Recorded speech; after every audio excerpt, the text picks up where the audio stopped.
साथियों, अब हम बात करेंगे, हमारी बहन जी का भाषण आप लोगों ने सुना हो। बहन जी जहां भी जा रही हैं वो कह रही हैं, वो पश्चिमी उत्तर प्रदेश में गई, उन्होंने कहा पश्चिमी उत्तर प्रदेश एक अलग राज्य बनना चाहिए। वो बुंदेलखंड जाती हैं, वहां कहती हैं कि बुंदेलखंड एक अलग राज्य बनना चाहिए। वो पूर्वांचल के जौनपुर में आती हैं और वहां कहती हैं कि यहाँ पर भी एक राज्य बनना चाहिए। देखिए, मैं जो बातें बोल रहा हूँ ये एक समझने वाली बात है, और अगर आप इसको समझ लेंगे तो आप बहुजन समाज पार्टी की राजनीति को भी समझ लेंगे, और आप ये समझ लेंगे कि किस तरह से बहुजन समाज पार्टी इस देश में सबसे सर्वश्रेष्ठ राजनीति करती है। बहन जी उत्तर प्रदेश में छोटे छोटे राज्यों के निर्माण की बात कर रही है। क्यों कर रही है? जैसा कि मेरा परिचय दिया गया था कि मैं पूर्वांचल सेना संगठन का अध्यक्ष हूं। हमारे संगठन का नाम पूर्वांचल सेना है, लेकिन हम लोग बसपा के लिए काम करते हैं, बसपा का प्रचार प्रसार करते हैं। क्यों करते हैं? क्योंकि बसपा ही एकमात्र पार्टी है जो हमारी आवाज को समझती है, और हमारी आवाज क्या है कि पूर्वांचल अलग राज्य बनना चाहिए। अब अलग राज्य बनने से क्या फायदा होगा? बहुत से लोग सवाल करते हैं कि भाई बड़ा प्रदेश होगा तो बड़ा नाम होगा, कि हम देश में सबसे बड़े प्रदेश से हैं। साथियों, प्रदेश बड़ा नहीं होना चाहिए, प्रदेश में रहने वाले लोगों की स्थिति बड़ी होनी चाहिए। आपको बता दें कि जब पूर्वांचल राज्य की बात होती है और बहन जी कह रही हैं कि हम सत्ता में आएंगे तो पूर्वांचल राज्य बनाएंगे, तो पूर्वांचल राज्य का मतलब केवल उत्तर प्रदेश में से निकाल करके कोई एक अलग राज्य बना देना नहीं है, बल्कि आप सोचिए, आज उत्तर प्रदेश की आबादी है 24 करोड़। कितनी है? 24 करोड़, और एक मुख्यमंत्री है। अगर आप 24 करोड़ की आबादी में कह दीजिए कि एक मुख्यमंत्री इस 24 करोड़ की आबादी की समस्या का समाधान कर सकता है, तो क्या ये संभव है? आप बताइए, क्या 24 करोड़ की आबादी को एक मुख्यमंत्री संभाल सकता है? नहीं संभाल सकता है। और यही कारण है कि ये देश भ्रष्टाचार में डूब गया है, ये प्रदेश भ्रष्टाचार में डूब गया है। यही कारण है कि आज उत्तर प्रदेश में विकास के नाम पर केवल वही सड़कें बनवाई जा रही हैं जो योगी आदित्यनाथ के डिग्री कॉलेज तक जाती हैं। उत्तर प्रदेश में वही सड़कें बनवाई जा रही हैं जहां भाजपा के सांसदों और विधायकों ने जमीनें खरीद करके प्लाटिंग कर ली है। उत्तर प्रदेश में केवल वहीं पर विकास किया जाता है जहां पर इनका इन्वेस्टमेंट होता है। बाकी अब बता दीजिए कहां घूसखोरी नहीं हो रही है? थाने में घूस लिया जा रहा है कि नहीं? तहसील में घूस चल रहा है कि नहीं चल रहा है? आप बताइए, चल रहा है कि नहीं चल रहा है? बिना घूस के कोई काम हो रहा है? दूसरी बात आप बता दीजिए, क्या आपको न्याय मिल रहा है? आज हमारे उत्तर प्रदेश के थानों की स्थिति यह है कि पैसा फेंक करके थाने में कुछ भी करा लीजिए, ये हाल है। और एक बहन जी का शासन था कि एक पत्ता भी नहीं हिलता था, इस तरह का लॉ एंड ऑर्डर था।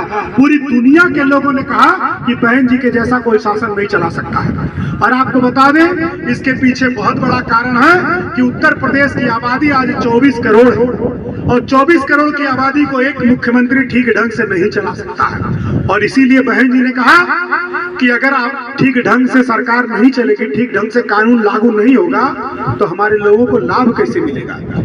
आज हमारे एक व्यक्ति को कोई सरकारी योजना आ रही है, चाहे कोई भी सरकारी योजना हो, अगर उसका लाभ नहीं मिल रहा है तो हमारा व्यक्ति कागज पत्र लेकर के सभासद के पास जाएगा, सभासद ठप्पा मुहर मार देगा तो कचहरी में जाएगा, कचहरी में नहीं सुनवाई होगी तो IGRS करेगा, IGRS करेगा तो लखनऊ के पोर्टल पर वो चला जाएगा, और लखनऊ के पोर्टल पर जब आप IGRS करेंगे, ऑनलाइन शिकायत करेंगे, तो आप अकेले नहीं, 24 करोड़ की आबादी है। हर दिन वहां पर 10 से 15 लाख शिकायत पहुंच रही है। आप बताइए कि 10 से 15 लाख शिकायत जो आप मुख्यमंत्री के नाम से भेज रहे हैं कि मुख्यमंत्री जी हमारा जमीन कब्जा हो रहा है, मुख्यमंत्री जी हमारा पेंशन नहीं आ रहा है, मुख्यमंत्री जी हमको ये तकलीफ है, क्या उसका समाधान हो पाएगा? नहीं हो पाएगा, क्योंकि 24 करोड़ की आबादी के लिए एक मुख्यमंत्री काफी नहीं है। और ये बात बहन जी समझती हैं, इसी नाते बहन जी कह रही हैं कि हम सत्ता में आएंगे तो हम उत्तर प्रदेश में 4 नए राज्य का निर्माण करेंगे, 4 नए राज्य बनेंगे तो 4 मुख्यमंत्री होंगे, 4 मुख्यमंत्री होंगे तो 4 तो हाई कोर्ट होगा। अब 4 हाई कोर्ट होगा तो क्या होगा?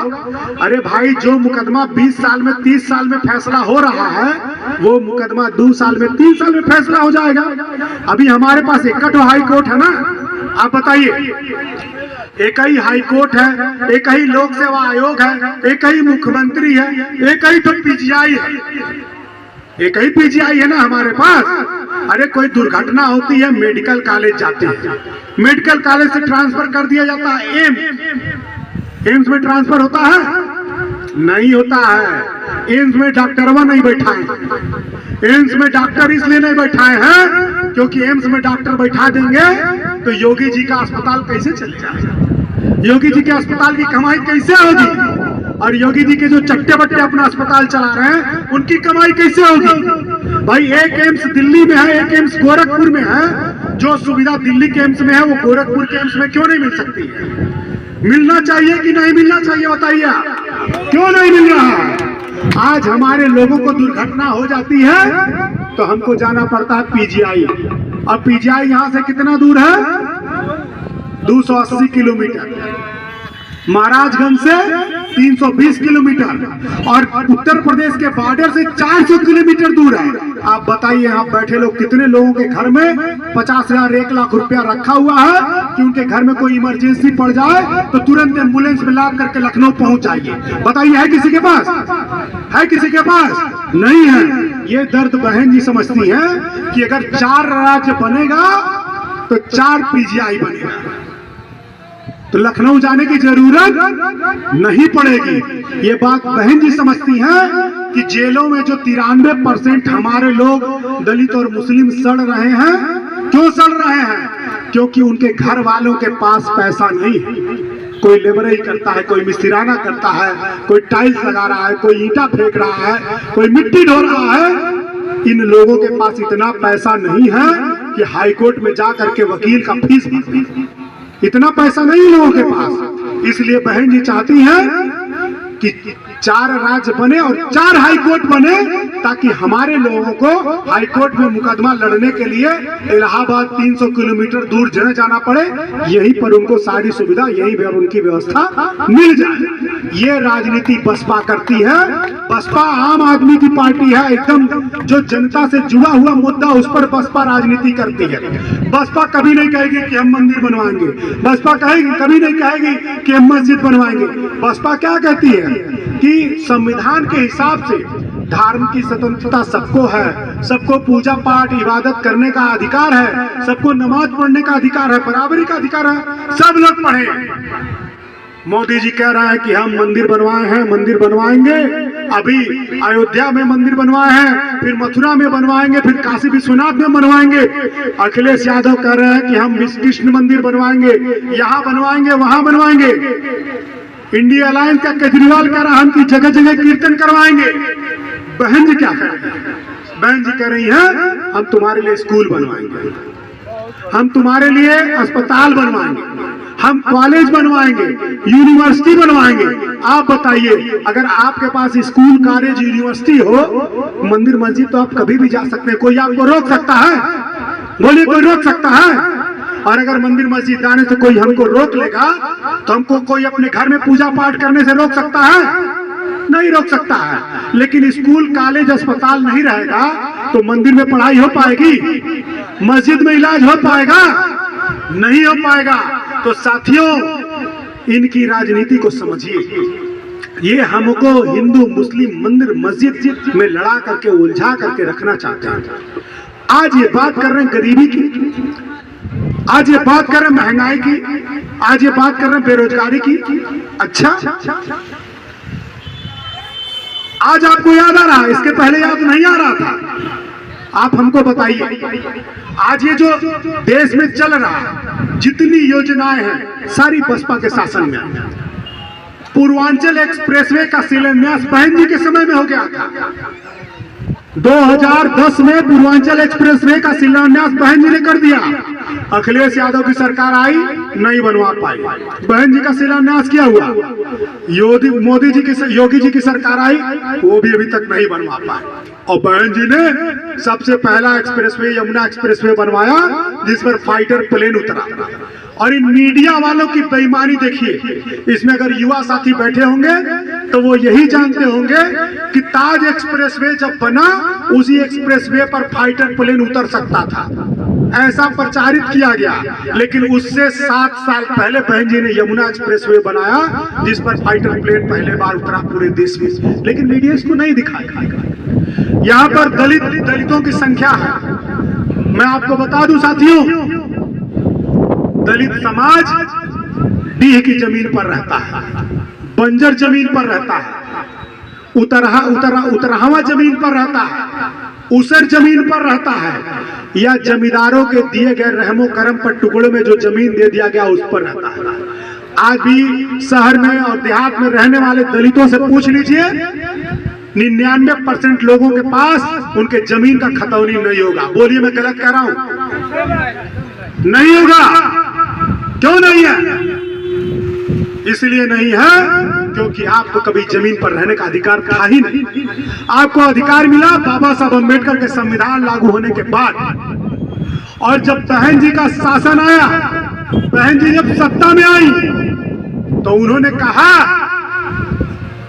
जो दलित जिस जमीन पर रह रहा है उस जमीन को उस दलित के नाम से पट्टा कर दिया जाए। इस शहर में जितने भी दलितों को उनकी जमीन पर मालिकाना हक मिला है, हाउस टैक्स आ रहा है या खतौनी और इंतखाब आ रहा है, वो बसपा की देन है। आप लोग जा करके अपना खतौनी फिर से चेक कर लीजिएगा। मैं आपको बता दूं, मैं यहाँ मंच पर खड़ा होकर के बोल रहा हूँ, मेरे पास 3 करोड़ की जमीन बेतियाता में है और वो बसपा के शासन में हमको मिला। उस जमीन पर हमारे पुश्त दर पुश्त निवास करते चले आ रहे थे, लेकिन उनको मालिकाना हक नहीं था। बहन जी कानून लेकर के आई, जो दलित जिस जमीन पर रह रहा है वो जमीन उसके नाम से कर दिया जाए। बताइए ऐसी किसी सरकार ने किया है क्या? ऐसा किसी सरकार ने किया है? नहीं किया है। प्रधानमंत्री आवास योजना आपको मालूम है, प्रधानमंत्री आवास योजना आप बनवा लीजिएगा, अपने जमीन से हक अधिकार खो दीजिएगा, गायब हो जाइएगा।